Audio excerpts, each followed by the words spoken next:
1,000 years ago, men believed that the Earth was flat. 500 years ago, men believed that the Earth was the center of the universe and that the sun, moon, and stars all circled the Earth. 200 years ago, men believed that it was impossible for stones to fall from the sky because there are no stones in the sky. Meteorites, they argued, were merely stones on Earth that had been struck by lightning. 100 years ago, men believed that man could never fly. Bishop Wright said that flying was reserved for the angels. His two sons, Wilbur and Orville, later proved their father wrong. 50 years ago, Sir Harold Spencer Jones, the director of the Greenwich Observatory, predicted that man would never set foot on the surface of the moon. It's one small step for man, one giant leap for mankind. 30 years ago, stories about UFOs circling the globe and landing on this planet were considered hoaxes or hallucinations. Yet more than 15 million witnesses, equipped with photographs, movies, videos, physical records, and scientific data, have proven again that man can be wrong. Most people today envision UFOs to be exactly as they are portrayed in most science fiction films and books. This is, of course, a relatively recent conception that has been stimulated perhaps by our expanding knowledge of outer space. But strange sights appeared in the skies long before spaceflight or manned flight of any kind was possible. And in each century, these visions took on identities that tell much about the worldview of those who saw them. Alexander the Great and his army, for instance, were harassed by a pair of flying objects in 329 BC. Most of the soldiers fled the scene, but some of the hardier men stood their ground and tried to hit the discs with their arrows and with stones from their slings. In 1492, just 4 hours before discovering land, Christopher Columbus saw a bright glowing object come out of the sky, go into the water, and travel slowly through the water very close to the ship that he was on. Engraved onto a French token minted in the 1860s is a disc-shaped flying object that experts say may have commemorated a daytime UFO sighting. The great British astronomer Edmund Halley of comet fame also saw a series of unexplained aerial objects in March of 1716. One of them lit up the sky for more than 2 hours and was so brilliant that Halley could read a printed text by its light. There were sightings in 1897 of a lighter-than-air ship that had propellers, porthole windows, and brilliant searchlights, which it directed at the ground. In 1917, what may have been the largest crowd ever to witness a UFO occurred in Fatima, Portugal. 50,000 people watched in amazement as a huge silver disc began spinning like a windmill and dancing about in the sky. After plunging toward the Earth, it climbed back into the sky and disappeared into the sun. One night during the summer of 1948, Clyde W. Tombaugh, the astronomer who discovered the planet Pluto, was sitting in the back of his home at Las Cruces, New Mexico. He and several witnesses, including other members of his family, watched a strange glowing craft move overhead. All of the witnesses agreed that the object was definitely a solid ship and that it was probably some form of extraterrestrial device. World War II Allied Air Force pilots reported UFO sightings over Germany. They appeared out of nowhere and seemed to be toying with the aircraft. Military pilots termed them Foo Fighters, Foo being the French word for fire. Retired Air Force Major Paul Deutsch describes an encounter with his crew over Japan. The particular one that my crew saw was an orange-red color, and it paced our aircraft for miles and miles off the left horizontal stabilizer. We don't know how far off. It's very difficult to determine. And so the top gunner, who had control of all the guns in the back of this B-29 bomber fired a burst. The tracers were seen to go directly toward it, but nothing happened. It's at that time that I saw it. We thought it was a Japanese secret device, probably developed by the Germans. And I might add that the fellows over in the European theater thought it was a German device, and the Germans thought it was an Allied secret weapon, and everybody thought it was somebody else's. No one knew what it was.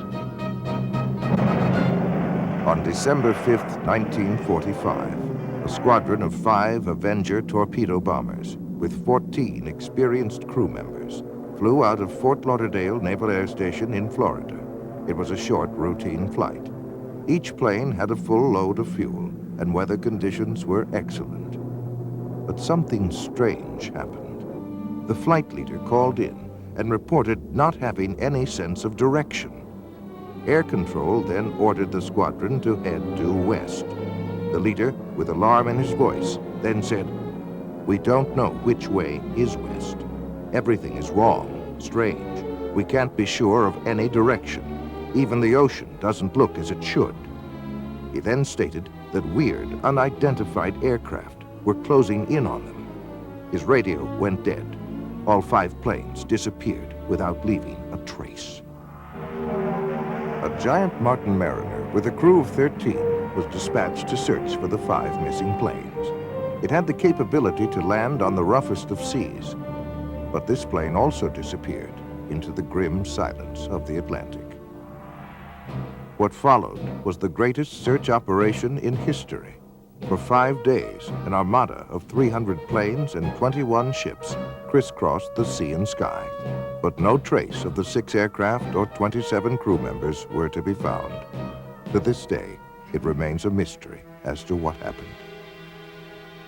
Some believe the mystery may be found in the UFO phenomenon, wherein lie a number of questions. Could UFOs possibly be real? If so, what intelligent forces are behind them? What are their intentions? Are they hostile, friendly, or merely curious? Where do they come from? Do they originate on Earth, or do these machines and creatures come from somewhere out among those mysterious winking stars in the black vastness of space? Orson Welles comments. The discovery of just one bacteria on Mars, or any other body of the solar system, would indicate that the whole chain of evolutions, cosmic, chemical, and biological, is at work everywhere. In that case, the creation of life anywhere in the universe would be more the rule than the exception. In that case, there may be other intelligent civilizations capable of communicating with us. In the impact on ourselves of contact with another intelligent civilization, how it might come about and what the effects might be, is now being discussed by serious thinkers the world over. This symposium at Boston University includes astronomer Carl Sagan, anthropologist Ashley Montague. Krista Stendhal is Dean of the Harvard School of Divinity. Professor Berenson teaches a course entitled Search for Life in the Universe. Professor Philip Morrison of MIT co-authored the first seriously reasoned paper on possible modes of communication with extraterrestrial life. George Wald won the Nobel Prize in 1971 for his work in physiology.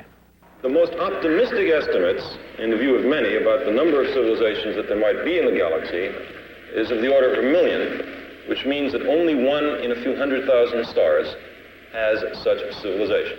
That would mean a billion such places just in our own galaxy that might contain life. As I believe there's a society of these groups, not just one. There are probably very many. If there's only one, we have no hope of finding them. There are probably thousands, maybe as many as 1 million.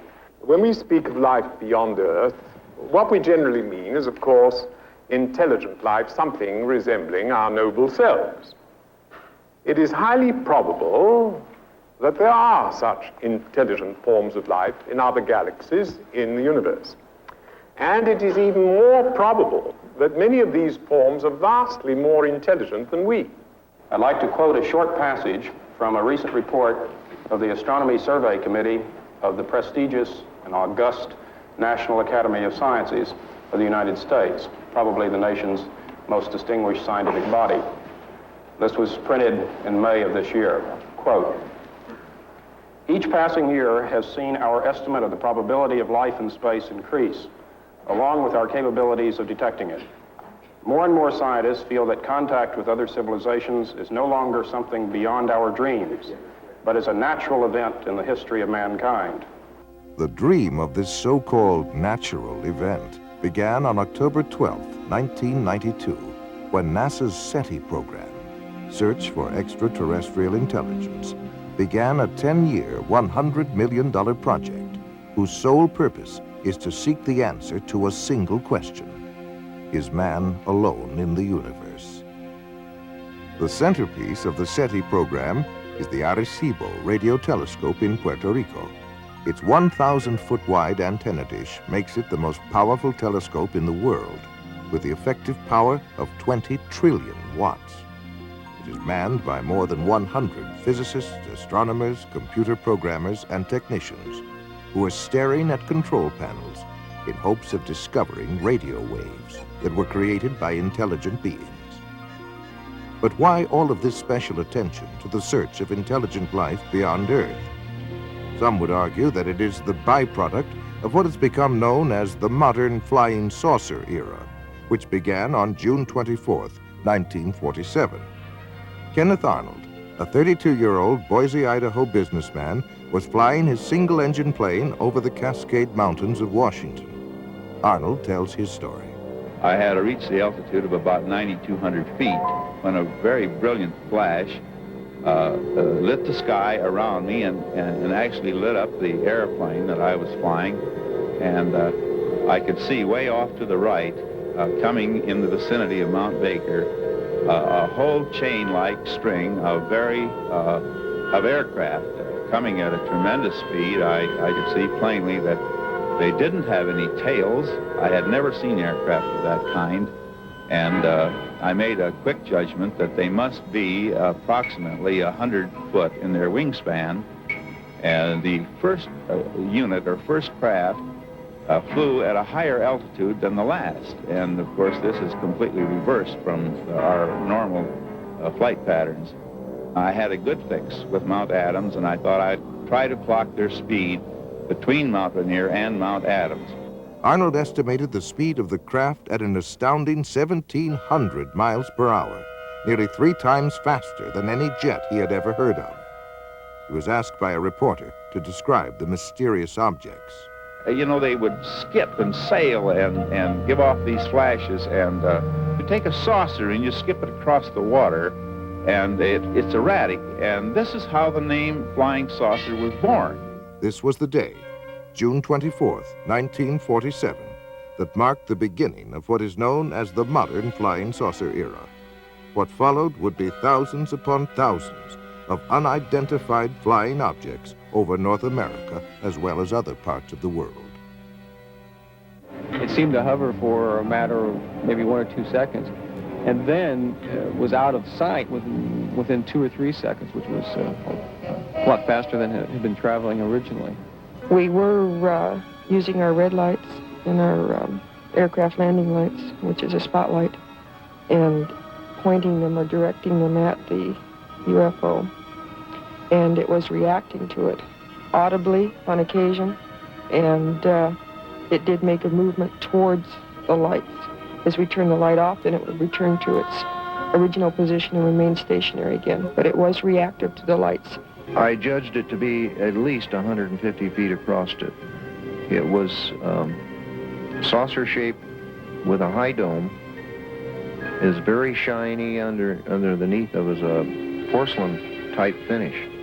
And I was getting a tremendous shock all over my whole body. My hair was standing up, and I had electrical static feeling over my hair on my arms and my head. I thought it was doomsday. He was standing at the doorway screaming at me to get up. We got to get out of here. It's going to get us. And I looked out there, and it was pitch black when I first looked. And by now, he's got a hold of me, and he's shaking me, and he's screaming at me, which Bill doesn't scream. I mean, he's just hysterical is the way I can explain the way he was. And he keeps telling me, we got to get the kids out of here, it's going to get us. And I didn't see anything. So I looked again, and all of a sudden I saw this like a real bright light. And I still didn't know what I was looking at. I didn't know what had scared him. But after looking at the way he was and looking at what I saw, I knew I better listen to him. So I went down the hallway and grabbed my daughter. And I came back to the hallway and went out the front door, and he had grabbed our son by then. When he came back up the second time, I felt like death was at hand. I figured this was it. And as soon as it touched down, then the whole area just lit up. You couldn't see anything inside, but you could see the outline of the whole object. It was going through the sky. Not really, it didn't seem to be going really fast. After a while, it just started straight up in the air. They were about 4 feet 10. Had very large heads. No hair on their heads. No eyebrows. No whiskers or anything like that. They had very large eyes. The odor itself, I smelled stronger when the beings were near me. And when they looked at me, we did not talk verbally like we're talking now. It was a telepathy type thing. A recent Gallup poll estimates that 1 out of every 2 Americans believe in the existence of UFOs. Over 15 million people have reported seeing UFOs, of which over 2,000 were encounters with landed UFOs and their occupants. UFOs have been fired upon by jet fighters and anti-aircraft missiles, but with no effect. They give off powerful electromagnetic charges, often causing the breakdown of engines and electrical circuitry. They evoke strange and fearful reactions in animals and frequently cause profound psychological disturbances in humans. They have the ability to materialize as if from nowhere, but more often vanish into thin air in the midst of a sighting. Both human eyes and radar instruments have observed unbelievable aerial maneuvers, such as 90-degree turns of several thousand miles per hour, and have been clocked at speeds up to 16,000 miles per hour. There can be no longer any doubt, even to the most ardent skeptic, that UFOs exist. The question is, where do they come from? If they come from another galaxy, then they would come from at least 2 million light years away. Even traveling at light speed, 186,000 miles per second, it would take 2 million years to get there. But suppose that UFOs come from some distant star in our own galaxy. If these space visitors were to travel 1 million miles a day, it would take 70,000 years to reach the Earth from the nearest star, Alpha Centauri, which is 25.5 trillion miles from Earth. Other stars are thousands of times further out in space. Conservative estimates indicate that a spaceship carrying 10 people and traveling 5 light years to and from a nearby star system at 70% of the speed of light would consume 500,000 times the amount of energy used in the United States in 1 year. But there are other complications of space travel. Space is not a vacuum, but contains cosmic gas, dust, and particles. Nobel Prize winner Professor Edward Purcell of Harvard points out that a space vehicle traveling at the speed of light would collide with this space material in the form of radiation and with the impact of several hundred atom smashers. On the afternoon of January 7th, 1948, an unidentified flying object was sighted over Godman Air Force Base at Fort Knox, Kentucky. The base tower sent 4 F-51 jets to investigate. The flight leader, Captain Thomas F. Mantell, reported seeing the object, and at 3:15 p.m., he broke away from the formation in pursuit of the object. A few moments later, he radioed the tower. "I'm closing in now to take a good look. It's directly ahead and above, and still moving at about half my speed. The thing looks metallic and of tremendous size. I'm going up to 20,000 feet, and if I'm no closer, I'll abandon chase." Those were the last words that Captain Mantell ever spoke. Later in the day, his body was found in a nearby field, the wreckage of his plane scattered for half a mile around. There were many other sightings that year.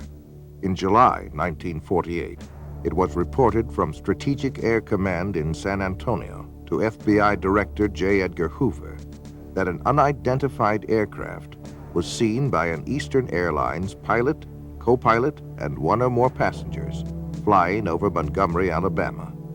The aircraft was reported to be of an unconventional type, without wings, and resembled generally a rocket ship of the type depicted in comic strips.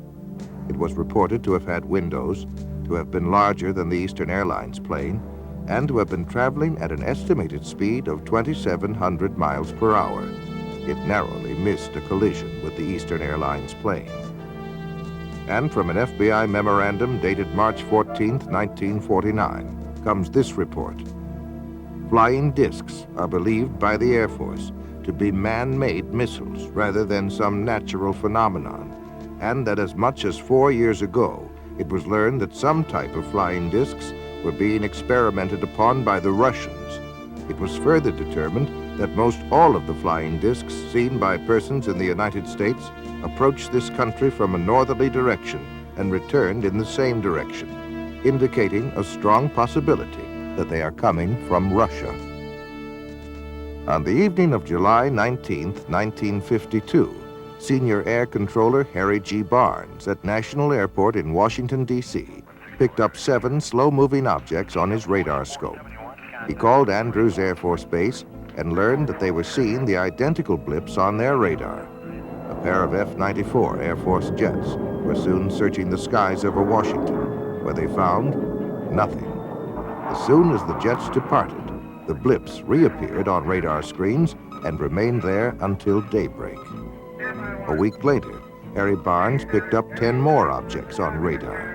Andrews Air Force Base confirmed that the same unknown objects were on their radar scopes as well. Barnes called the Pentagon, and another pair of jets came howling over Washington. But now the UFOs remained visible on the screens, and one of the jet fighters reported a visual sighting of 4 lights. At one point, the pilot radioed that the lights were surrounding his plane. But soon the UFOs sped away and disappeared into the night. Later that morning, Harry Barnes made this statement, quote, "There is no other conclusion that I can reach but that for 6 hours on the morning of the 26th of July, there were at least 10 unidentifiable objects moving above Washington. They were not ordinary aircraft, nor in my opinion could any natural phenomena account for these spots on our radar," end quote. The Pentagon was inundated with questions from the press, and President Harry Truman asked Secretary of Defense Forrestal to find out what in the world, or out of it, was going on. On October 27, 1952, the FBI issued this memorandum. Air intelligence still feels flying saucers are optical illusions or atmospherical phenomena. But some military officials are seriously considering the possibility of interplanetary ships. Investigative journalist Frank Edwards, author of Flying Saucers, Serious Business, offers the following commentary. This is Frank Edwards reporting. How real are the flying saucers, officially called unidentified flying objects? On December 24, 1959, the Inspector General of the Air Force notified all Air Base commanders that flying saucers are a serious problem. The government of the United States has issued orders advising the military how to recognize the UFOs, how to report them, and how to handle fragments of them. Slowly but surely, the nature and extent of this remarkable phenomenon has become public knowledge. By patiently piecing together these bits of evidence as they become available, by carefully weighing the guarded statements of scientists and military agencies involved in the study of unidentified flying objects, we shall see that they are indeed serious business. The variety of witnesses of UFOs is endless. They include military personnel from the Air Force, Navy, and Marine Corps, radar specialists, aeronautical engineers, airport traffic controllers, astronomers, FBI agents, state, county, and city police, pilots and crews from American, United, Eastern, Pan American, Northwest, Western, and TWA were also on the list of witnesses. Millions in the United Kingdom, France, Australia, South America, Mexico, and other nations around the world have seen UFOs. For 18 years, the late Dr. J. Allen Hynek headed up the Air Force investigation into UFOs, called Project Blue Book, and was acknowledged to be the world's foremost authority on UFOs. After amassing a computer bank of over 63,000 sightings, he states, "The UFO phenomenon is truly a phenomenon of our times. It is an extremely puzzling one and calls forth a wide spectrum of opinions. No matter what one may think about UFOs, no matter what one may believe about them, whether it is all nonsense or whether they represent something very, very real, three facts stand out, three facts which no one can deny. The first is that UFO reports exist. Secondly, that UFO reports come from all over the world. And the third is that many are made by highly responsible people, often scientifically trained. We scientists have no positive proof yet of the origin or even of the reality of these strange reported craft, but we do know that the reports themselves are very real. To find the answer to this magnificent scientific puzzle, the UFO phenomenon, we need to approach it with a truly open mind so we can explore all possible avenues of explanation."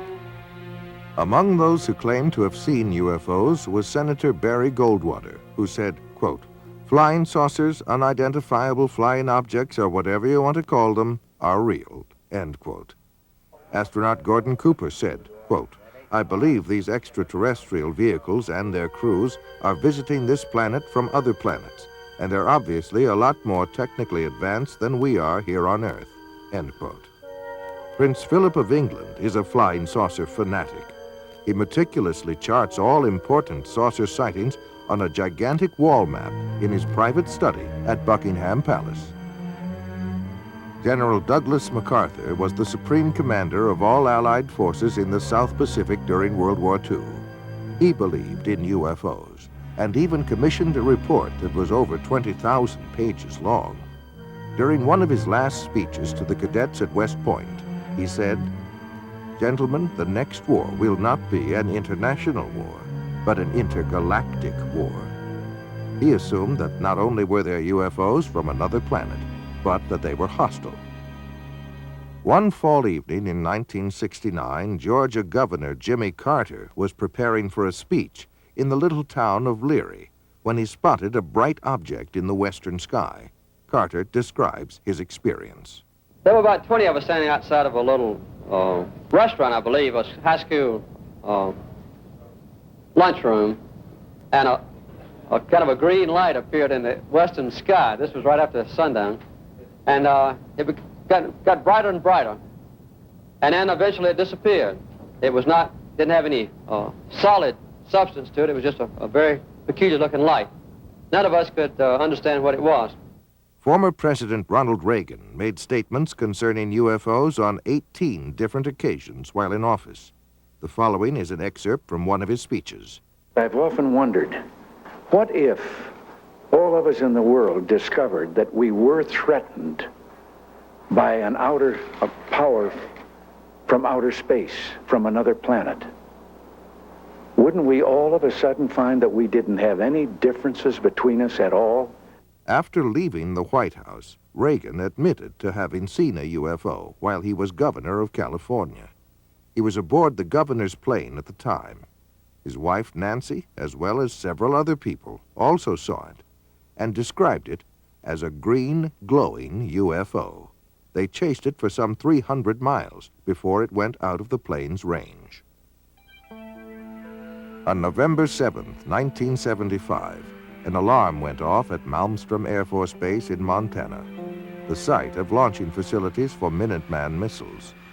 A sabotage alert team immediately went to the site, where they saw a glowing orange disk the size of a football field hovering over the area. It began to rise, and the North American Air Defense Command radar picked it up when it reached an altitude of 1,000 feet. 2 F-106 jet fighters were dispatched from Great Falls, Montana to intercept the craft. But before the fighters arrived, it disappeared from the radar screens. The next day, there were more sightings, both visual and radar, over the base. Each time the jets screamed into the area, the UFOs shut off their lights and reappeared only after the jets left. In the next 8 months, 130 similar reports were logged at the base and in the surrounding county. An early and prominent champion of UFOs was one Donald E. Kehoe, a U.S. Naval Academy graduate and retired Marine Corps major. In the January 1950 issue of True magazine, he wrote a comprehensive article on UFOs. It caused an instant sensation and became one of the most widely read and discussed articles of the day. He claimed that none of his high-level sources would talk about UFOs, which he took as powerful evidence that something tremendously important was being covered up. This is not an attack on the Air Force spokesman or the project spokesman. They are simply following orders to explain away all UFO sightings as quickly as possible when they become public and deny that UFOs really exist. We have not been hiding anything. The investigations have been made public. The explanations of those where there is a clear explanation have been made public. He later became director of the National Investigation Committee on Aerial Phenomena, where he questioned many governmental agencies about their possible involvement or knowledge of UFOs. The following is an excerpt of a letter from the FBI in answer to one of Major Kehoe's inquiries. In response to your letter of September 22, 1958, this Bureau does not have information on unidentified flying objects which can be released. This does not imply that this Bureau has information concerning unidentified flying objects which cannot be released. Possible communications with extraterrestrial vehicles from another planet, should the unidentified flying object prove to be an extraterrestrial, is not a function of the Federal Bureau of Investigation. Signed, John Edgar Hoover, Director of the FBI. There are 6 distinct categories of sightings. Close encounters of the first kind refers to a mere sighting of an unidentified flying object. Close encounters of the second kind includes both the sighting of a UFO as well as tangible proof of the craft having been there, such as marks on the ground, the scorching of grass, or the interference of electrical circuits. Close encounters of the third kind is the direct confrontation with a space being or entity sometimes called a humanoid. Close encounters of the fourth kind involved alleged abductions by UFOs, where people claim to be involuntarily taken on board a UFO, usually for experimental purposes. Close encounters of the fifth kind involve contactees, or those persons who claim to be in personal contact with UFO entities, usually through metaphysical or occult means. Close encounters of the sixth kind include injuries or deaths resulting from a UFO close encounter.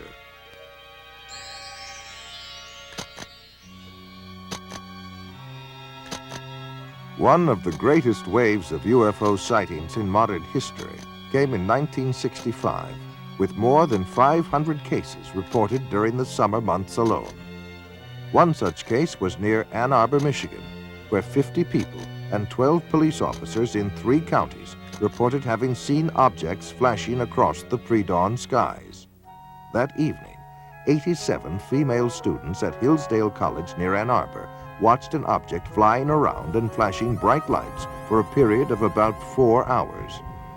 Life magazine said, "Call them what you will, flying saucers, unidentified flying objects, or optical illusions, they are back again and seen by more people than ever before." Last week, the manifestation seemed almost to have reached the proportions of an invasion. In Washington, House Minority Leader Gerald Ford called for a full-blown investigation. Thus, the first congressional hearings on UFOs began as a closed-door session on April 5, 1966. Their conclusion was that a major university be given the job of researching the UFO phenomena. The job was given to the University of Colorado, and Edward Condon, professor of physics, would serve as chairman of the group. After much research, a 1,465-page report was completed by 36 authors at a cost of more than $500,000. The report was summed up under the section titled Conclusions and Recommendations. It states, "Our general conclusion is that nothing has come from the study of UFOs in the past 21 years that has added to scientific knowledge. Careful consideration of the record leads us to conclude that further extensive study of UFOs probably cannot be justified in the expectations that science will be advanced thereby." On April 17, 1966, Sheriff's Deputies Dale Spower and Wilbur Neff had just investigated an accident when they noticed a glowing object about 1,000 feet above the ground in eastern Ohio. They then began pursuit at speeds of nearly 90 miles an hour. The third officer, Wayne Houston, was listening to their radio and joined the chase. 85 miles later, they pulled into a service station for refueling, where they met patrolman Frank Panzanella, who had also been tracking the UFO. The officers all stood together, watching the object hover to the east. At that point, the object shot upward at great speed and disappeared. Project Blue Book was called in to investigate. The official Air Force version was that at least 5 experienced police officers, one of them a veteran air crewman, had conducted an hours-long high-speed chase of the planet Venus.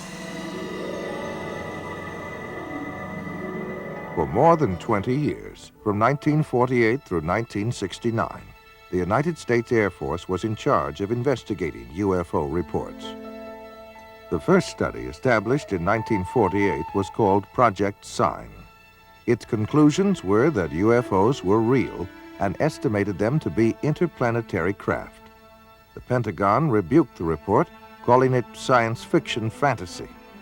The next report, called Project Grudge, was established in early 1949 and would proceed in secrecy. The critics of this investigation complained that the Air Force wanted to control all research on UFOs and that its mandate seemed to deny or explain away all sightings. Project Grudge did not last long and was officially dissolved in December of 1949.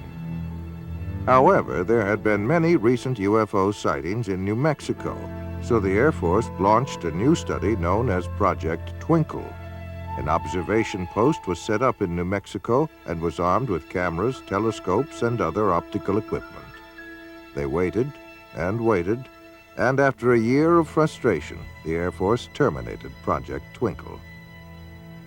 It was not long after this that the government began a new policy of cooperation with the press by issuing regular releases about sightings and investigations. This was followed by a boom year of over 1,500 reports in 1952. The Air Force then established a task force codenamed Project Blue Book, which was to become the most systematic of all studies done by the Air Force. Witnesses received an 8-page questionnaire, photographs were analyzed, and field interviews were conducted. Investigators monitored aircraft flights and checked weather records. On the whole, the Project Blue Book team successfully weeded out UFO reports that were obvious hoaxes or those that could be attributed to natural phenomena. However, for those cases that remained unsolved, investigators had 2 choices: admit that they had failed to identify the object or embrace any remotely feasible explanation. Project Blue Book was terminated in 1969. It concluded that little, if anything, has come from the study of UFOs, and that the least likely explanation of UFOs is the hypothesis of extraterrestrial visitations by intelligent beings. On the evening of October 25, 1973, a young Pennsylvania farmer, Stephen Pulaski, and at least 15 other witnesses saw a bright object hovering over a field near them. Stephen grabbed his rifle and went to investigate. It was then that he noticed something walking along by the fence. They were hairy and long-armed, with greenish-yellow eyes, and a smell like burning rubber was present. Stephen sensed that these creatures were not friendly and fired a tracer bullet over their heads. And when they kept on coming, he fired directly at one of them. The creatures then all disappeared into the woods, and the glowing object disappeared from the field instantaneously. UFO researchers as well as a state trooper were called in to investigate. When they arrived, the people there told them that Stephen had been growling like an animal and flailing his arms. His own dog ran toward him, and Stephen attacked the dog. Stephen then collapsed, and after a time began to come to his senses. The entire group commented on the nauseating, sulfur-like odor that was present.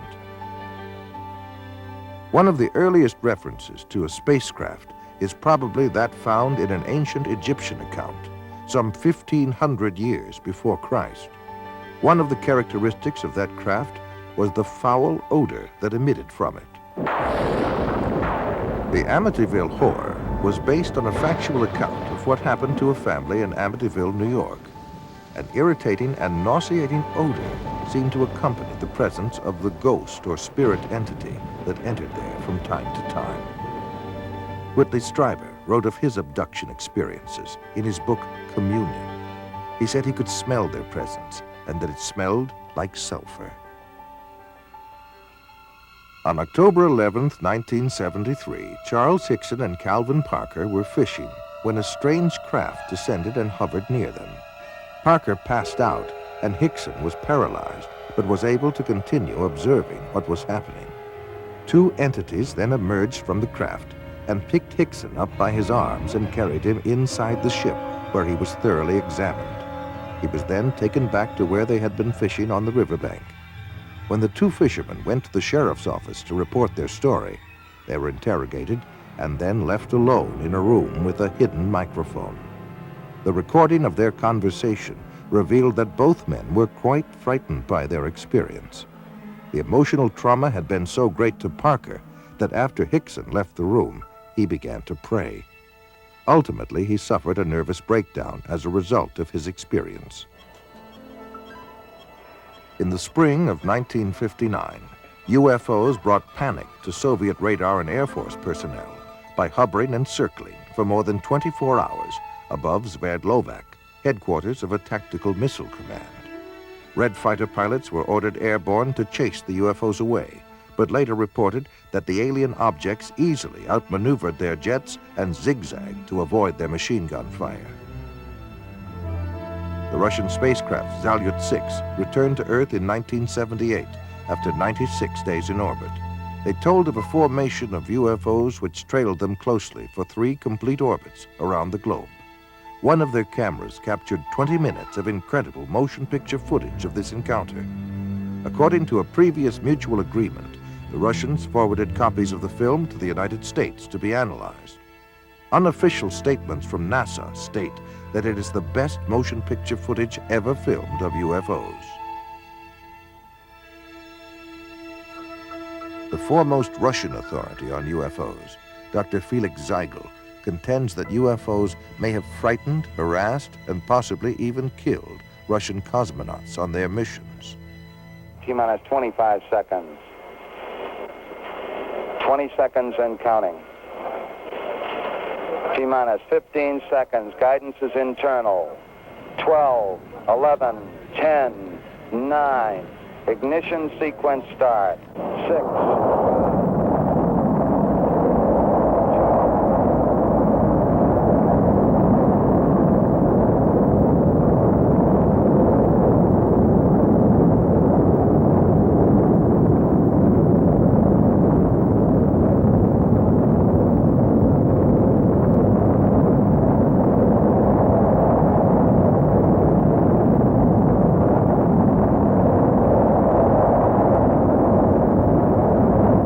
On at least 6 space missions, United States astronauts have encountered UFOs.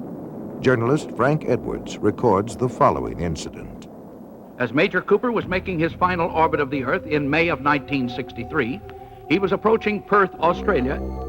Suddenly, Major Cooper radioed down to the tracking station that he was being approached by a greenish glowing disk with a faint red glow on one side. It was traveling east to west, which no man-made satellite does. 200 persons at the tracking station watched the object on the gear there. They saw it approach Cooper. Then it veered away from him and sped on out into space. It was only the first of many such cases. Every American astronaut since Gordon Cooper has also been approached by unidentified flying objects. And each time the UFOs come closer to the astronauts, and each time they remain a little longer. In 1965, Major Edward McDivitt photographed one of these objects near the capsule in which he was orbiting the Earth over the Pacific Ocean. And the photograph, as released by the National Aeronautics and Space Administration, clearly shows a bright egg-shaped thing which leaves a visible trail from its propulsion system. The more we study the evidence that is being assembled all over the Earth, the more inescapable the conclusion that man had best prepare himself for the greatest event in human history, the realization that we are about to contact or to be contacted by sentient beings from elsewhere in the universe. The late General Douglas MacArthur said that this confrontation would be the greatest challenge man ever had to face. Are we ready for it when and if it comes? Frank Edwards reporting. Gemini 5, 10, and 11 have all had similar encounters. So convinced was astronaut Edgar Mitchell of the existence of UFOs that he retired from the U.S. space program to devote full time to UFO investigation. During our first mission to the moon, Mission Control recorded the following broadcast of strange noises that were heard on the Apollo 11 spacecraft.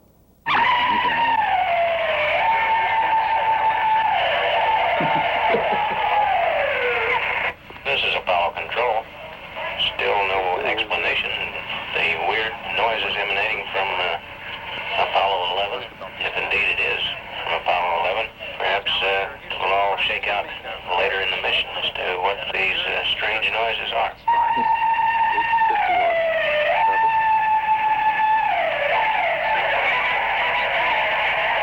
NASA says UFOs have reportedly dogged the U.S. space program since the very beginning. UFO researchers claim that NASA's own logs show that virtually all of the early Gemini and Apollo missions encountered UFOs. NASA has explained most of these sightings as space debris or solar flares, but some of its own astronauts have disagreed. UFO sightings have been reported by James Lovell, James McDivitt, Wally Schirra, Deke Slayton, Gordon Cooper, and others. In March 1989, some strange transmissions occurred during a spaceflight. A Maryland ham radio operator picked up the voice of Discovery pilot Colonel John Blaha speaking on a secret NASA channel.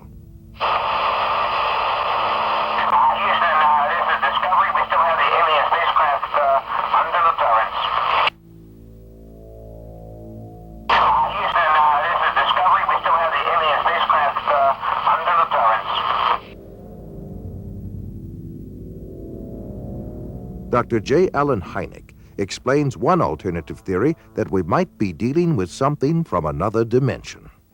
One of the most intriguing aspects of UFO sightings is their apparent isolation in space and time. Sightings are usually made in one place at a time and last for short periods, sometimes appearing out of nowhere and vanishing into nowhere. This is much more suggestive of a parallel reality than, let's say, visits from some faraway planet, in which case we might expect them to stick around for a while. The British journal Flying Saucer Review was established in 1955 and is widely recognized as the leading UFO publication in the world. It is authored by over 50 experts worldwide who conduct major UFO investigations. Yet an official statement by editor Gordon Creighton is most amazing. Quote, "There seems to be no evidence yet that any of these craft or beings originate from outer space." End quote. Close encounters of the fourth kind are by far the most frightening. Those who claim to have been abducted by aliens and taken against their will. Perhaps the most famous case was that of Betty and Barney Hill.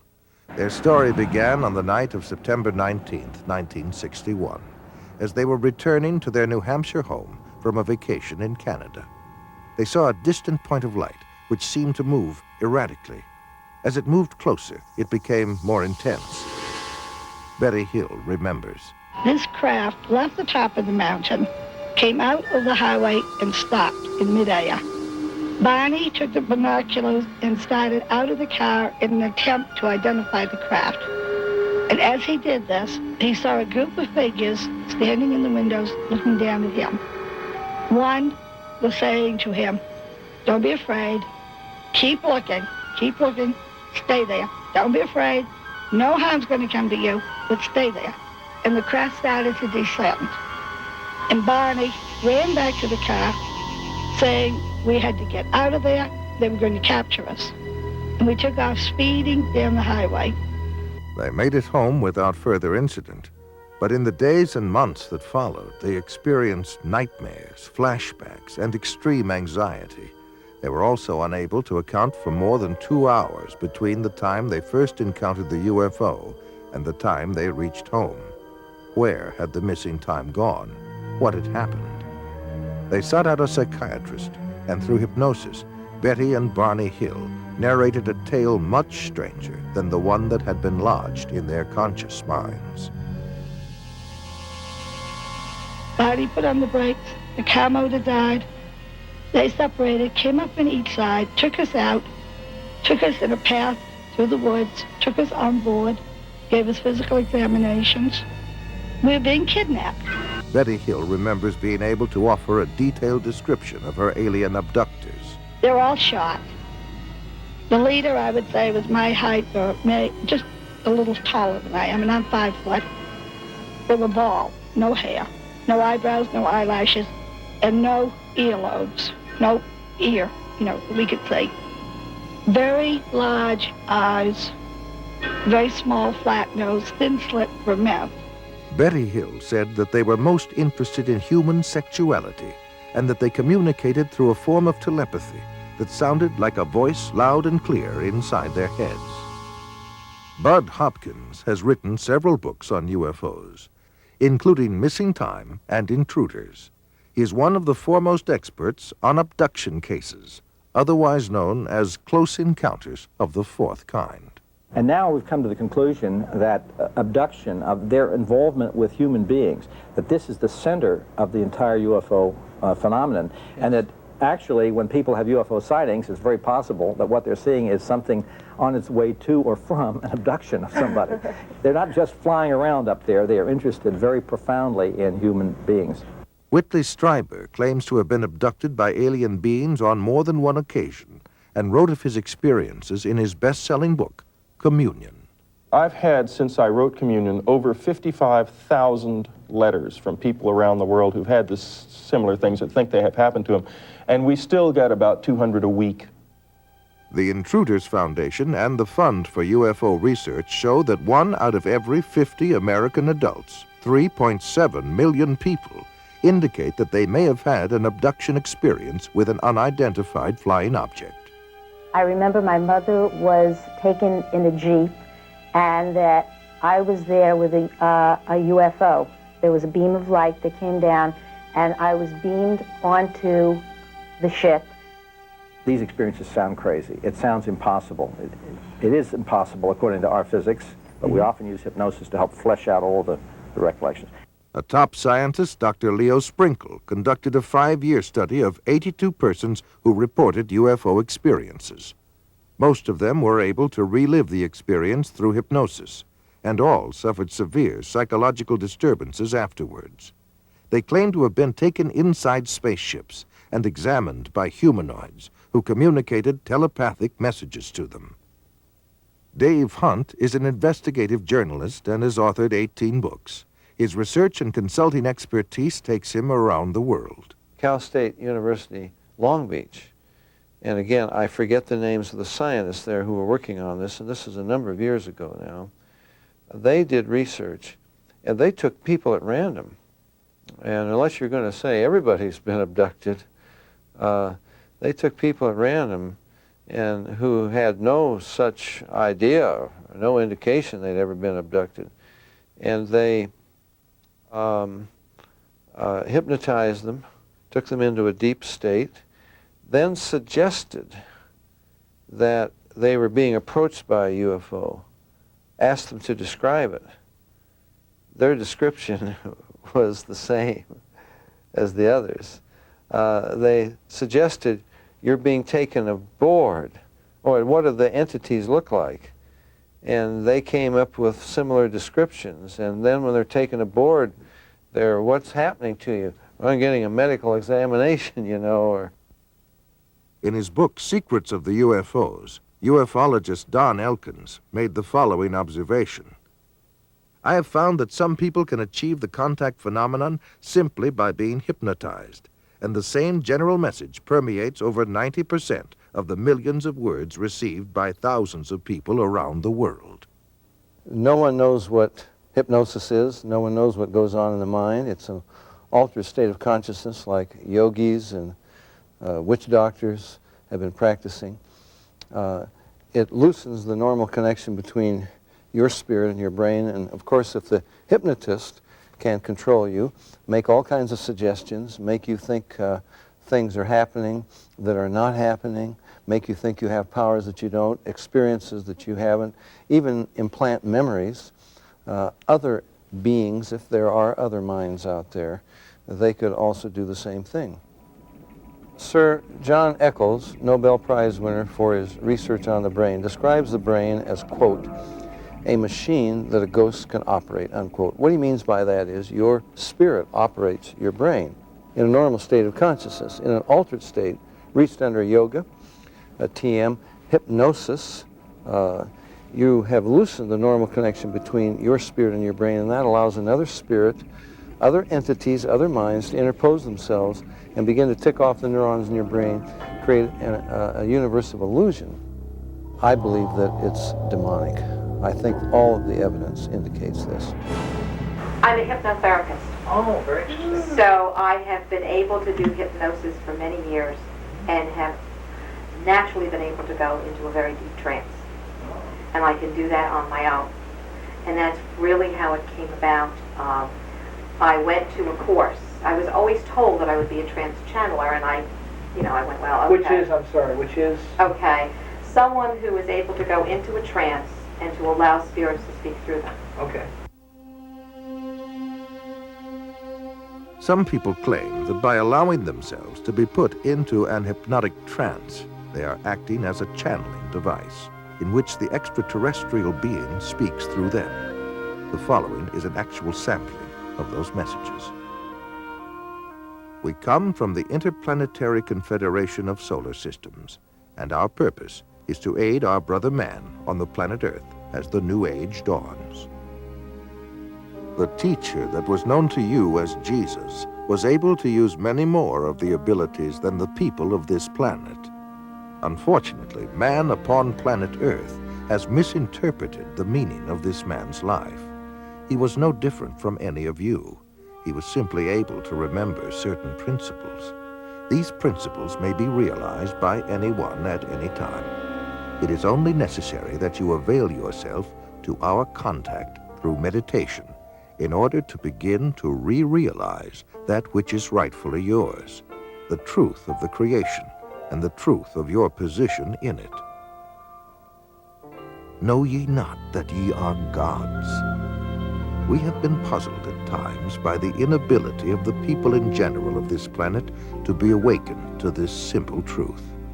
We find that the state of hypnosis brought about by the evolution of thought of the people of this planet is so great that it is necessary for him to maintain a constant awareness of his spiritual nature with meditation. Man is now in the transitional period before the dawn of a new age. With peace, love, brotherhood, and understanding on man's part, he will see a great new era begin to dawn.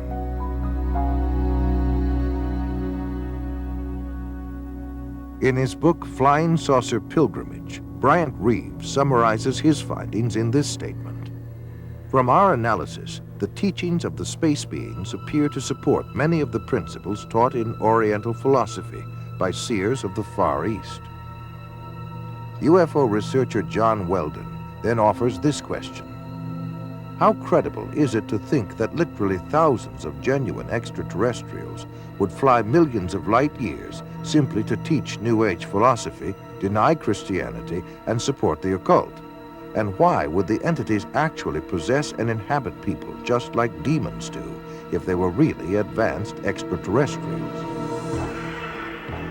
Dr. Pierre Guérin, an eminent scientist associated with the French National Council for Scientific Research, concludes that UFO behavior is more akin to magic than to physics as we know it, and that modern UFOnauts and the demons of past days are probably identical. The word demon in Greek comes from the root meaning knowledge or intelligence, implying that demons have access to knowledge and information denied to ordinary mortals. After what happened to me, the communion experiences, I decided that that might be a good idea to accept the idea of the devil just in case that's what I saw. If you look closely at the life of the world, you see the workings of evil in the world. There seems to be a sort of machinery behind it that is far beyond just the accident of human life. You can literally hypnotize a person, tell them that there's a cat in their lap, they will see it, they will hear it, purr, they will pet it and feel it. It's not physically there. You tell the cat to scratch them, you know, and bring them out of it. There are scratch marks on their cheek. A non-physical object, under the right conditions, can leave physical evidence. I think it's demonic. It's a spiritual power of some kind for which there is no physical explanation. You can't explain it with the laws of chemistry and physics as we know it. John Keel is a world-renowned expert on UFOs and has written numerous books and articles on the subject. A self-described agnostic, he made this statement: "Thousands of books have been written on the subject of demonology, which is the ancient and scholarly study of monsters and demons. The manifestations and occurrences described in this literature are identical to the UFO phenomenon. Victims of demonic possession suffer from the same medical and emotional symptoms as the UFO contactees." I would say I was assaulted by something from the unknown rather than possessed by it. I hope that I was never possessed by it, although there are those who might disagree with me. And I don't think it was something out of craziness. If it came out of my mind, it came out of a part of my mind that is universal to us all. Like Stryper, there are thousands of others who have also sensed something evil and demonic. Something is here, probing people, inspecting them, planting thoughts in their minds, and manipulating their bodies. I do know from different things that are still occurring within my body that I'm still being visited. I've been working on a project now where I'm allowing spirits in a haunted house to speak through me. In Close Encounters of the Third Kind, that first film that came out about UFOs, the house that the mother and little boy were living in, you know, the toys began running around, the screws unscrewing in the presence of UFOs. What the film was saying was the same people that run UFOs run haunted houses. And I would say that's absolutely true. In 1969, the United States Printing Office issued a 400-page publication entitled UFOs and Related Subjects, an Annotated Bibliography. The author was the senior bibliographer for the Library of Congress, Miss Lynn E. Cateau. During her research, she read over 1,000 articles, books, and other literature. She summarizes her findings in the preface of the bibliography. A large part of the available UFO literature is closely linked with mysticism and the metaphysical. It deals with subjects like mental telepathy, automatic writing, and invisible entities, as well as phenomena like poltergeist manifestations and possession. Many of the UFO reports now being published in the popular press recount alleged incidents that are strikingly similar to demonic possession and psychic phenomenon that have long been known to theologians and parapsychologists. This document was compiled for the United States Air Force and is now in the Library of Congress. Dr. Jacques Vallée has addressed the United Nations on UFOs and was the model for Lacombe in Steven Spielberg's Close Encounters of the Third Kind. He is the author of 8 books on UFOs and has been widely recognized as the premier investigating scientist in the realm of UFO research. In his book, Messengers of Deception, Vallée says, an impressive parallel can be made between UFO occupants and the popular conception of demons. And in his book, Confrontations, he writes, "The medical examinations to which abductees are said to be subjected, often accompanied by sadistic sexual manipulation, is reminiscent of the medieval tales of encounters with demons." He also made this statement, "I believe that when we speak of UFO sightings as instances of space visitations, we are looking at the phenomenon on the wrong level. We are not dealing with successive waves of visitations from space. We are dealing with a control system." And he states, "UFOs are the means through which man's concepts are being rearranged. They are engaging in a worldwide enterprise of subliminal seduction." Jacques Vallée, at least at that time when he wrote that book, was an agnostic. Interesting that he comes to basically the same conclusions I do as a Christian from my research. And he said about UFOs, they're real, but they're not physical.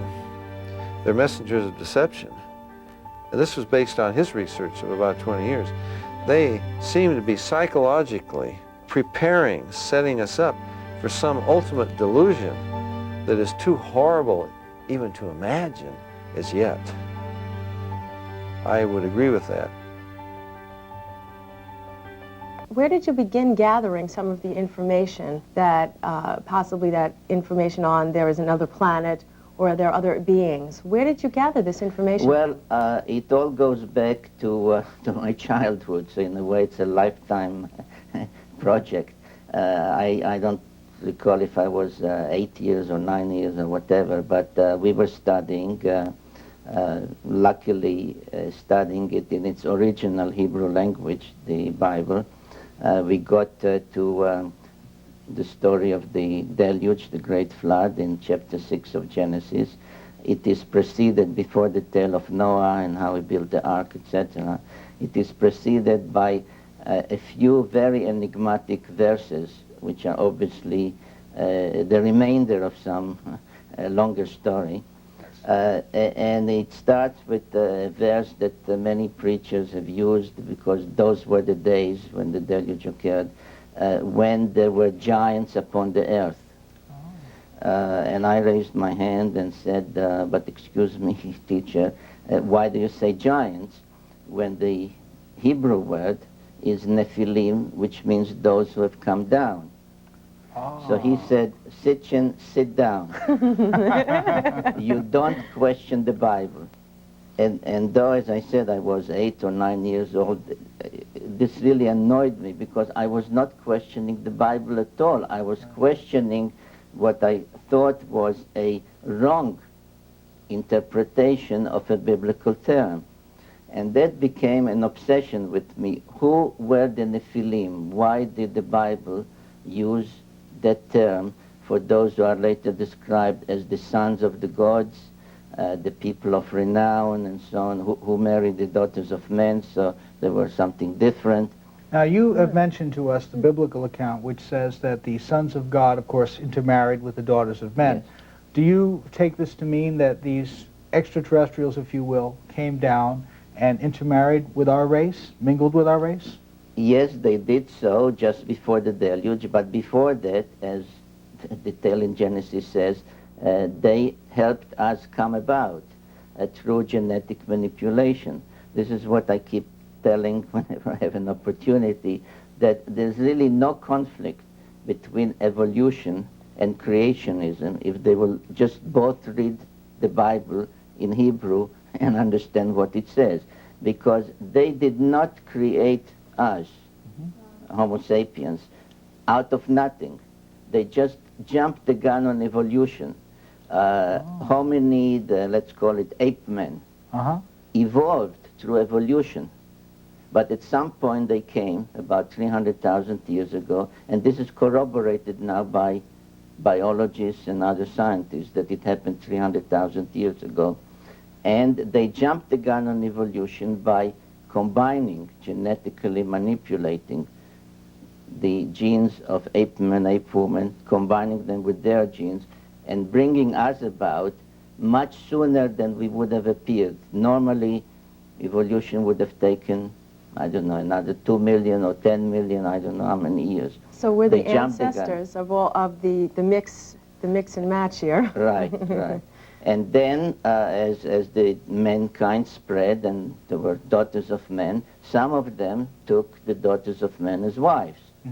But they had a role in our coming into being, and in a way we are space people ourselves, because this is the constant conflict that people or preachers speak about, that there's like two elements in us, the divine, the good, etc., and the beastly, the evil, and there's a constant conflict, and there's no doubt in my mind that this harkens back to that genetic combination of people from space and, say, ape woman, to use a common term without the scientific mumbo-jumbo, and that's who we are. And this is a statuette, not life-size. He was not a midget. This is a statuette of one of the people who came from that planet. The Sumerians, by the way, called them Anunnaki, which literally meant those who from heaven to earth came, which led to the biblical Nephilim, those who came down from heaven. He was the leader of the first landing party. They splashed down in what is now the Persian Gulf. They waded ashore and established their first station on Earth. And I'm often asked the question, how did they look? Did they look like us? And the answer is yes. But I say no, they did not look like us. We look like them, because they made us in their image and after their likeness, as the Bible says. Now, this ties in, indeed, with the subject of your program. What are the UFOs? Who sends them? I once said that it's the wrong term, that there's no such thing as UFOs, unidentified. We may not know what they are, but those who operate them or who send them, they know what they are. So they are not unidentified. And you believe in this theory, again, more today than you ever did before. Right, and I would not have written even the first book unless I was convinced that this is a plausible theory. You know, I'm not an eyewitness. Right. I take the material that is available.